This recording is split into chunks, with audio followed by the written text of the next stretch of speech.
What's good, YouTube? Welcome back.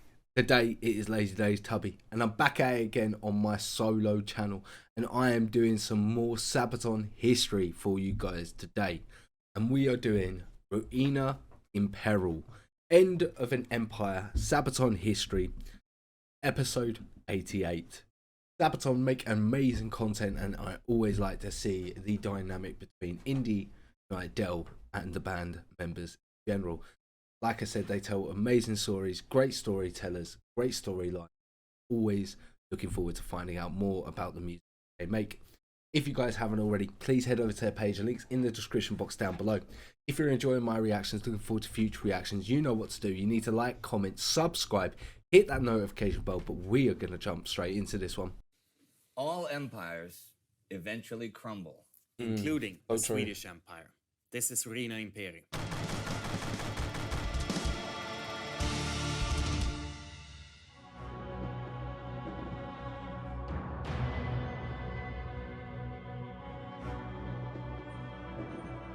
That's really nice artwork. It was a cold day for the Swedish forces in front of the Norwegian fortress of Fredrikshavn. Their sappers had dug their trenches close towards the fortress walls, well within musket distance of the defenders, and all soldiers kept their heads down if they did not want to come under sporadic fire. Dusk came, and soon darkness fell over the battlefield. The defenders lit torches on the walls and shot fireballs into the air to illuminate the night sky. This evening, King Charles XII, Carl chose to walk the trenches with his officers. Carl was in a good mood, and he was intrigued by the activities on the fortress walls. Curious, he climbed towards the top of the trench, despite the vehement protests of his officers. Waving them aside, he lay down alongside the breastwork, with his head and arms over the slope. Behind him, the officers were arguing, urging their king to caution, to get back to safety. The darkness made it more difficult to spot him, but no musket ball would distinguish His Royal Highness from the common soldier. Of course. By then, it was 9 o'clock, and the moon reappeared from behind the clouds. The king rested his cheek on his left hand and watched the scene. Suddenly, the officers heard a dull sound, as if a stone fell from the skies on the cold earth. Carl's head lay motionless on the ground. Lord Jesus, the king has been shot! Carl XII was killed at the age of 36 in the 22nd year of his reign. His body was carried by his loyal soldiers through the snowy Norwegian mountains and back to Stockholm, where he was soon laid to rest. The war in Norway was abandoned. The armies went home. Seemingly overnight, the Swedish Empire crumbled. Deprived of her king, all ambitions of restoring the nation to its old glory vanished, and the vision of a Swedish empire beyond Scandinavia. Crazy how an empire can fall with just one rule. There's no line of succession to other plan. Died with Carolus Rex. Carl's rule passed to his sister Ulrika Eleonora, and then to his brother-in-law Frederick after a couple years. The Swedish soldiers were forced to fight the Russian fleet in the coming years as they began pillaging the Swedish shores and islands. But although the Swedes were still fighting, even if it was just to keep the homeland safe, peace was on the horizon. In the treaties of Frederiksborg and Nystad, Sweden lost all its Baltic territories, which Russian Tsar Peter had already occupied, and its dominions in northern Germany were partitioned among her other enemies. Sweden's empire had ended.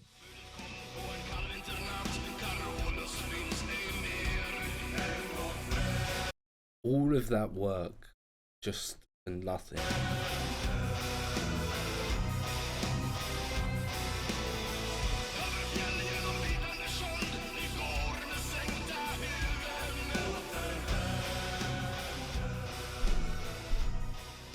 But away from the endless wars and Karl's ever unfulfilled desire for conquest, Sweden finally had a chance to recover. The Swedes had suffered much during the last years of Karl's reign, and the burdens of the last 10 years had ruined the state. Just like the soldiers in the field, the Swedish peasants had to suffer and endure a great deal simply to do their duty to king and country. The ever-increasing demands made upon the yeomanry impoverished most of Sweden's farmers. The obligations to supply the crown with grain and fodder horses, and carts, had left many with little for themselves. In addition, the way the Swedish military system was designed, each farm had to maintain up to 3 soldiers. Each Swede was to supply soldiers with not only food, but with luxuries like tobacco and spirits. Bad harvests worsened their lot, bringing famine and disease. Sweden's south, the breadbasket of the nation, saw a massive decline in population during Karl's reign. Farmsteads had been deserted as the young men went to war. Travelers made remarks about the dismal existence of the Swedish farmers and the absence of young men in the countryside. Some said they did not see a single man between the ages of 20 and 40 in the whole country except for those in the army. Holy shit, really? Foreign trade had nearly stopped because of the constant state of war. Trading with the Baltic provinces became mostly impossible and revenues dried up. While Swedish ships remained at anchor, British, Dutch, and Danish merchants exploited the gap and took over the markets. Literally crumbled. Literally completely crumbled. The ensuing lack of raw materials and resources soon crippled manufacturers all over Sweden. Karl XI had left his son a full treasury, and while Sweden was victorious in the field, the wars would partly pay for themselves through plunder and subsidies. But the longer the wars dragged on and eventually turned against the Swedes, the debt rose to unbearable levels. In the final years of Karl XII's reign, the royal treasury accumulated a debt of over £1 million. The Swedish economy, flooded with nearly worthless paper money and metal tokens, was about to collapse. Karl had been the one who stood in the way of peace. While he was alive, he would have never accepted a compromise that would not restore the territory he had lost. A disadvantageous peace, even just for the sake of his nation, would have been unacceptable to that monarch. Karl, however, was not indifferent to the suffering of the Swedes, nor was he the evil tyrant who exploited them for the sake of his own glory, as his enemies often portrayed him. But Karl lived in the moment. He looked to his immediate needs, on how to finance the next strike against his enemies, and left the internal problems to his pretty powerless ministers. In the field, Karl willingly shared the hardships of the soldiers. He slept on the same cold ground, ate the same meager meals, and exposed himself to mortal danger time and again. As a king, he valued valor, modesty, piety, and restraint above all else. While on campaign, no one would have taken Karl for a king if they did not know him. He wore no expensive garb, no jewels, not even fur or armor. That's really respectable. That's really respectable. I like how he was moving. As a commander, Karl cared deeply for his subordinates. He was reassuring to his officers and kind to even the lowliest servant. Although never on familiar terms, he took great care of those that shed blood in his name. Often he was found sitting in silence, sharing the soldier's lot as he mourned those that had fallen in his service. Still, respectable. He expected nothing less than absolute obedience from his soldiers. His command was law, and those who doubted his judgment would feel his wrath. As he was generous to his men, so was he terrible to his foes. He would burn down a village of innocents if it meant not letting the guilty escape. And judgment over he himself was to be done by God, by no one else. I see, he had a bit of a god complex then.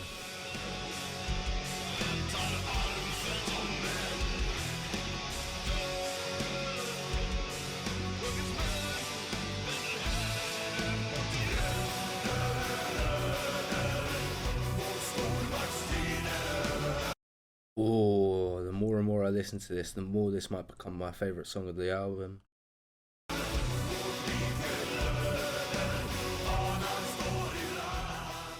Karl clung to the legacy of Swedish Empire and saw it as his personal responsibility to keep fighting for its honor and existence. He fought the wars to right old wrongs, to recapture what was lost, and keep what was rightfully his, always believing that just one more decisive victory on the battlefield would turn it all around. Karl had seen life as a cycle of good and bad times. Just as he was victorious in the field, there would come a time when he would lose it all, only to rise back up once more. But in the end, it all vanished in this one fateful night in front of Fredrikshavn.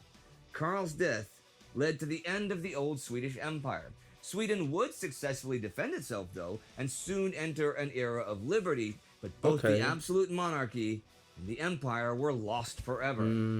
Swedish King Gustavus III, Gustav III, years later once said of Karl, "He was extraordinary rather than great.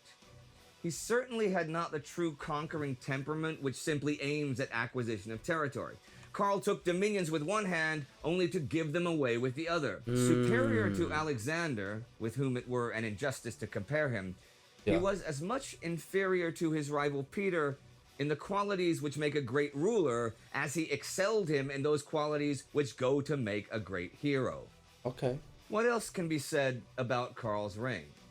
Was he a good king or a bad king? Did he resemble the hero of his own Greek tragedy, forced to fight a war that he would ultimately lose no matter what? Or was there a realistic chance that he could reinvigorate the Dominium Maris Baltici like his forefathers had envisioned? Or was he a selfish tyrant, one whose endless wars brought nothing but misery to his realm and his people? Over the centuries, people have remained fascinated with Karl's life, and it seems that history... I understand why you would be. He seems like quite a fascinating person. Over the centuries, people have remained fascinated with Karl's life, and it seems that history has still not made up its mind about him. The march begins in military state, and nations on his eye suspended wait. Stern famine guards the solitary coast, and winter barricades the realms of frost. He comes, nor want nor cold his course delay. Hide blushing glory, hide Poltava's day. The vanquished hero leaves his broken bands, and shews his miseries in distant lands, condemned a needy supplicant to wait, while ladies interpose and slaves debate. But did not chance at length his error mend? Did no subverted empire mark his end? Did rival monarchs give the fatal wound, or hostile millions press him to the ground? His fall was destined to a barren strand, a petty fortress, and a dubious hand. He left the name at which the world grew pale, to point a moral or adorn a tale. Samuel Johnson, The Vanity of Human Wishes.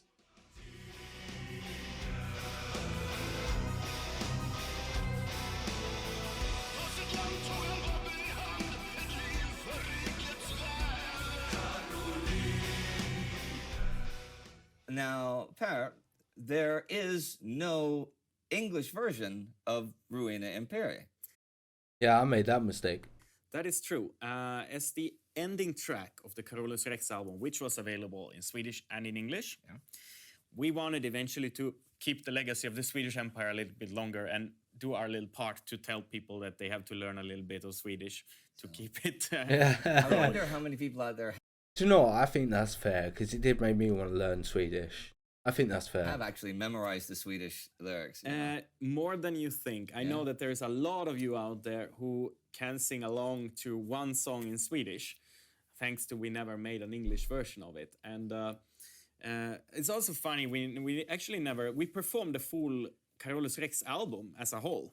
But we never played this song live, because at the show when we did it, we had Carolians coming out, and we actually had the king Carolus Rex with us, and he was shot, and there was a lot of things. And during this, we had the Carolians moving out and marching out and doing a reenactment, and then eventually firing, and the band disappeared and got changed for the second part of the show. But it was very interesting to see the whole audience to sing along, because for once we were also just observing.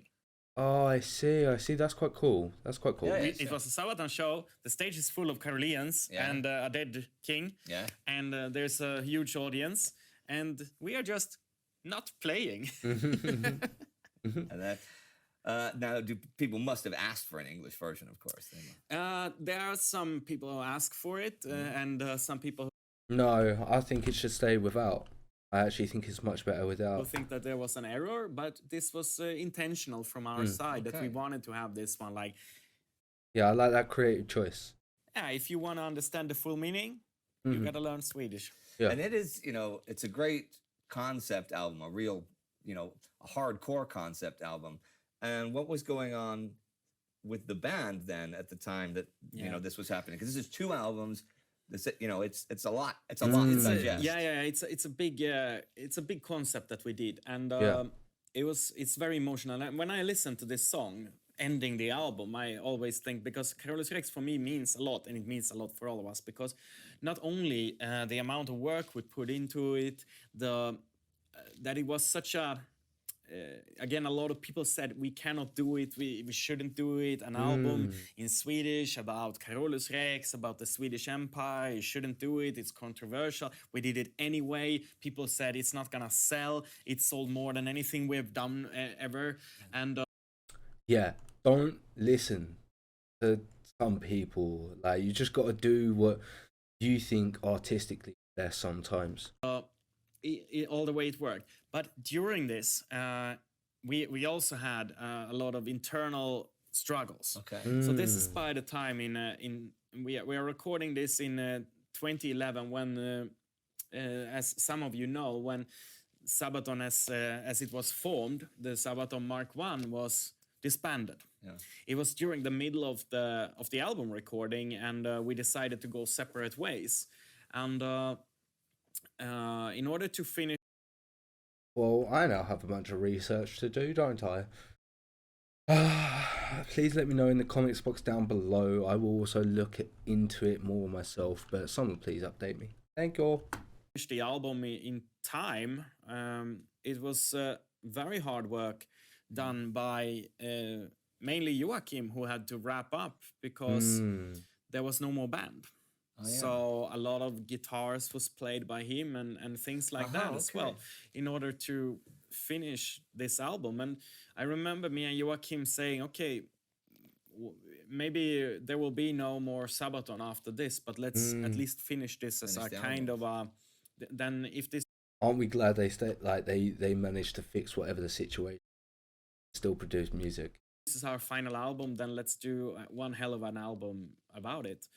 And it was really hard to have the emotional things about we don't even know if there's a band that's gonna be with us anymore, and working writing double album, and then also trying to be creative without knowing if we can even go on tour, because how to go on tour without a band.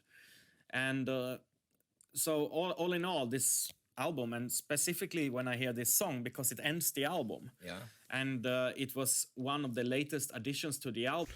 Could have been the end of the band.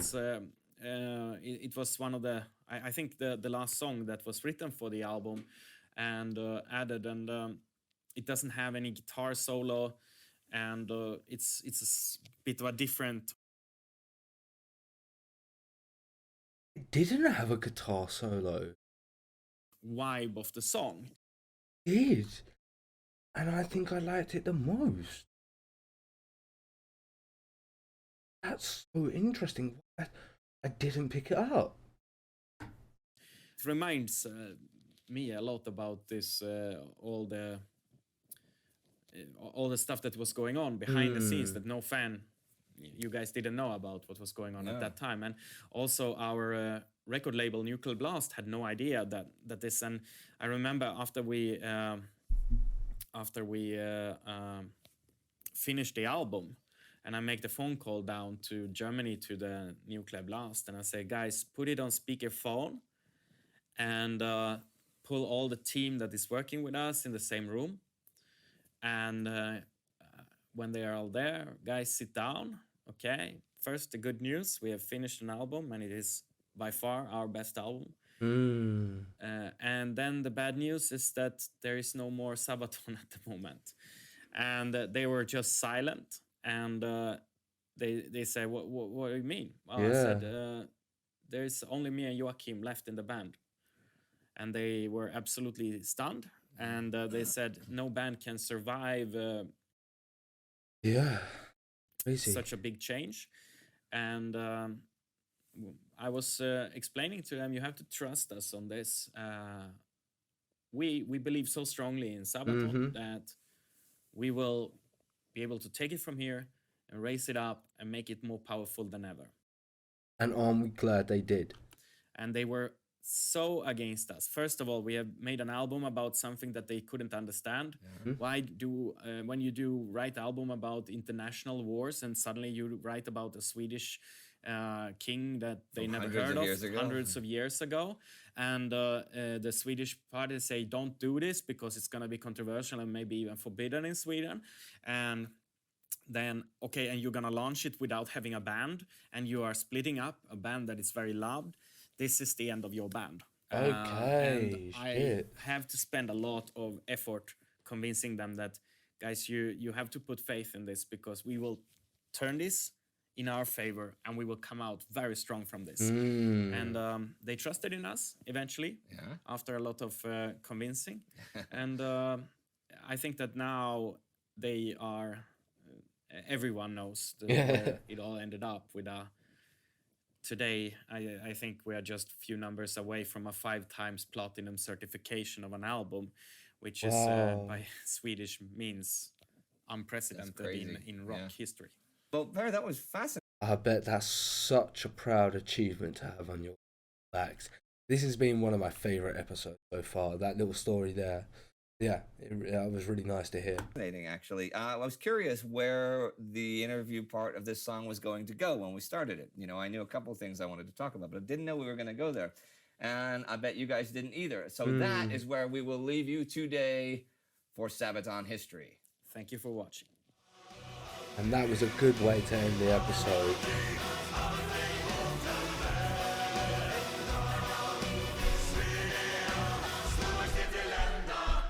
Thank you everybody for watching, and thank you everybody for supporting. And those who don't do it, click the bell, subscribe, and become a patron. Please definitely go do all of those things if you haven't. A link for their channel is going to be down below. They make amazing content and amazing music. I absolutely enjoyed and I absolutely loved this whole journey through this album. And I think I'm going to try and do a album tier list.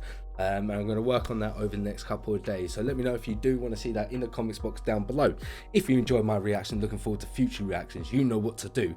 You need to like, comment, subscribe, hit that notification bell, and I will catch you in the next video.